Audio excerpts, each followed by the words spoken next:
Alright YouTubers, coming back at you with another knife video. Today we're doing a double feature type review, or review of these two Kizer knives. Now this is the Kizer Rogue, designed by Dirk Pinkerton, based on his Warning fixed blade. And then you have the Kizer Kyre, which is one of their Vanguard models, designed by TK Knives, based on the Kyre. Can you pick up that logo? Such glare here. Trying to pick up their logo without getting the glare, but based on their custom knife. So, like I said, this is a Vanguard series. This is a what they call bladesmith. Actually, technically, they're both bladesmiths because they're designs by custom knife makers. But this is the Vanguard series, meaning there's more affordable. They use the VG10 steel, and you typically G10 with liner locks, versus the Pinkerton here, which is titanium frame lock. And S35 VN. Those are pretty much your differences. Now, a lot of the knives in the Kizer lineup can be found in both. I don't think the Pinkerton and the Rogue is, but I know like the Jasmine and the Intrepid by Radial Conical are both available in both the nicer titanium frame lock or in the G10. So I wanted to pick up one of each when I got my latest order here, and we'll talk about each one. We'll start with the Rogue. Now the Rogue, another difference is the packaging. For some reason I've completely lost the packaging to the Kyre. I don't know why. I usually keep all that stuff. But the nicer Kizer knives are going to come in this nice box. They're going to have the zippered pouch. You're going to have a cloth as well. So you got this nice zipper pouch. Is what the Rogue came in. The Vanguard series come in like more of a clamshell type packaging. It's not quite clamshell, but it's more plastic. It also comes with a cloth, but you don't get the box and the pouch. So that's really the only difference. So let's talk about the Rogue. This is obviously a Wharncliffe design here. Nice stonewashing on the blade on S35 VN steel. Again, titanium frame lock. This one's got a nice deep carry clip here. Anodized blue.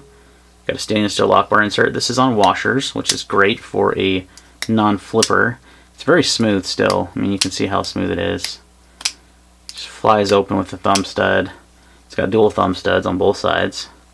Got a pretty thick blade. Let's measure the blade stock here. Turn this baby on. And let's measure that. Pretty thick. 0.1620 inches. That's some pretty thick blade stock. Let's see if I got up a little higher. Yeah, 1.159 is the lowest I can get on that. So pretty substantial thick blade. But I like the Wharncliffe design, especially looking at it from this angle here. Just looks so mean. Reminds me kind of the Spyderco Yojimbo and the Andre de Villers Butcher. It's kind of what it reminds me of. So it's kind of like a smaller version of those knives. Nice straight edge Wharncliffe. Just a good looking blade. So you got 3 inches of S35 VN steel. Your overall length on the knife, actually forget the overall length, I'm more concerned about the folded length, is just about 4 inches if you measured. So it gives you enough handle. For me, medium-sized hands, it's perfect. It fits my hand absolutely perfectly. There's very little handle left over. You've got some nice, flow here, like a finger grip here for some good ergonomics. Locks your hand in real nicely, and then you got some good jimping right here. That's not over aggressive. It's very good jimping. It really helps just get a nice grip on the knife. This is definitely a good EDC folder for your everyday tasks, especially if you're processing a lot of cardboard, paper type materials and such. Wharncliffe blades really exceed at that. It's also a good defensive blade. Like the Yojimbo 2 has a similar blade shape, and that's designed as a defensive knife, so you could use it as a last ditch defensive knife as well. I like the milling on the titanium handles. It's black. Looks like they've done like a DLC coating in the inside, and then you have like a really like a satin finish on the titanium. The only downside to a satin finish on titanium is it scratches really easily, and you can see here I've got a scratch right there. I slipped when I was messing with this Torx, and it scratched it, and then it's just got a few pocket scratches from daily use. So stonewashing would have been cool, would have helped hide some of those. I could see a lot of customization being done on the knife like this.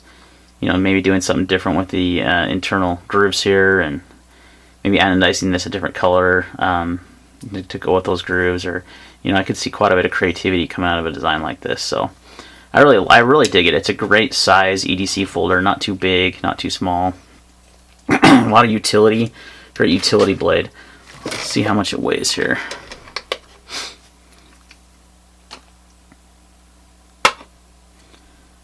And just under 4 ounces for a titanium frame lock, so great size for everyday carry. So another good value. The deal is with this one too, it's a really good price. You can get this one for about 115, 116 bucks. Not bad at all for S35 and titanium frame lock. Actually, it's really an exceptional value. And this isn't considered one of the Vanguard lineups. So Kizer Rogue, Dirk Pinkerton design, really cool. Dig it. Great EDC knife. So let's look at the Kyre, or the Kyre. I'm not sure if I'm saying it Kyre, not sure how you say it. Again, TK knives, they're out of the Czech Republic, and this is based on their custom knife, the Kyre. And I think of Kyrie almost, maybe it's Kyrie. And for some reason the song Kyrie Elasa comes to mind by Mr. Mister. And for my older viewers, you'll know exactly what I'm talking about from the 80s. So for my younger viewers, you're going to be like, what are you talking about? So this is a great... the Vanguard lineup, you know what? I did it again. I wiped because it's got a satin finish, and instead of using that cloth, and a guy made a comment on my video the other day on the Rattler, makes sense. I'll use the cloth this time to wipe that down. I even got it out for you. But it's got a nice satin finish on the blade. You have a nice thumb hole opening here, which is very functional for opening the knife. Again, they use VG10 blade steel in this, so it's a good steel, similar to what a lot of Spyderco knives are made out of.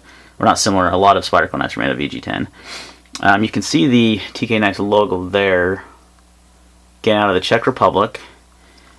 You got pretty much a standard pocket clip. It is reversible left to right hand carry. On the Rogue, I don't believe, yep, your lefties are out of luck on the Rogue. I forgot to cover that, but. So, what impressed me most of this is the action is stupid smooth. I mean, it flips perfect, it falls on itself. You can use your middle finger flick on the thumb, you can use your thumb on the hole, or you can use the flipper. You've got a lot of different ways to deploy this knife. Nice G10 scales with some milling on here, or some really gives some nice texturing to the G10. I almost called it VG10. And you got your liner lock here. What's cool is, if you'll notice, those liners are milled out on this side to lighten up the knife. It's not a heavy knife at all. It's actually pretty light, because you got two G10 scales, and you've got one skeletonized liner and one's not for the liner lock side. But your weight is 4 ounces exactly. So very lightweight for its size. You've got I want to say it's a 3.5 inch blade. Let's just double check that. Yep, just about 3.5 inches of blade on that. Flipper's got a little bit of jimping on it. Look how smooth that is. This is an $80 knife, I believe. 80, 85 bucks, right around that range. I was going to show you, got some jimping on the flipper. Just enough. Not aggressive, just catches your thumb. It's not, you know, cut your thumb or anything like that. Then you got some nice jimping on the blade here. Again, very well done. Kizer does their jimping right, I think. They don't go too aggressive, but it's not under aggressive that it doesn't really work. Ergonomics are fantastic on this knife. It's got this nice curvature to the blade, which follows all the lines here from the handle all the way down to the blade.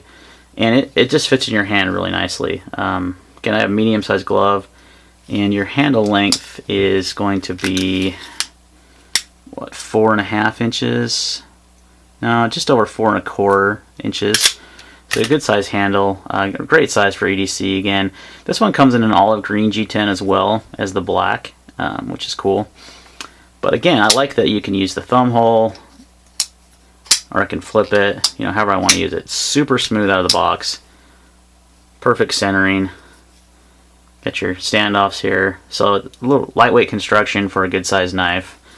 You know, just an overall like home run in my opinion. It's just for the money, Kizer's killing it with this Vanguard series especially. They may be the best value in knives out there right now. Just in general, you could even say that with their higher end knives like the Rattler and the Rogue and such. But you get into this Vanguard series and you're 80 bucks or less. They have some even down to like $50 in the Vanguard series, and you're getting a whole lot of knife. The action on this is just as good, if not better, than my Rattler. In fact, I would say it's a little bit smoother. Yeah, it's a little bit smoother. It kind of has more of a free fall on it than the Rattler even, which is a more expensive model. So if you're on a budget, the Vanguard series by Kizer are awesome knives, guys. They're really kind of separating themselves, in my opinion, in the budget market by offering a little bit nicer knife in a budget price. And the quality and construction and fit and finish are spot on. Plus you get some nice designers like TK Knives here, Ray Laconico. You've got Matt Deegan, however you say his name. You've got quite a few options there for designers, and they offer them in the Vanguard and in their higher end Bladesmith series. So really cool. Again, highly recommend both of these knives. Both makes great EDC knives. You could actually buy both of these knives for under $200, and that's pretty awesome for what you get. So anyway, guys, two more Kizer models. I want to do a little double feature video. I hope you're having a good Father's Day. That's when this video is recording. I'm not sure if it'll be published on Father's Day, but it's recording on there. So I want to wish all you fathers a happy Father's Day, and we'll see you on the next video.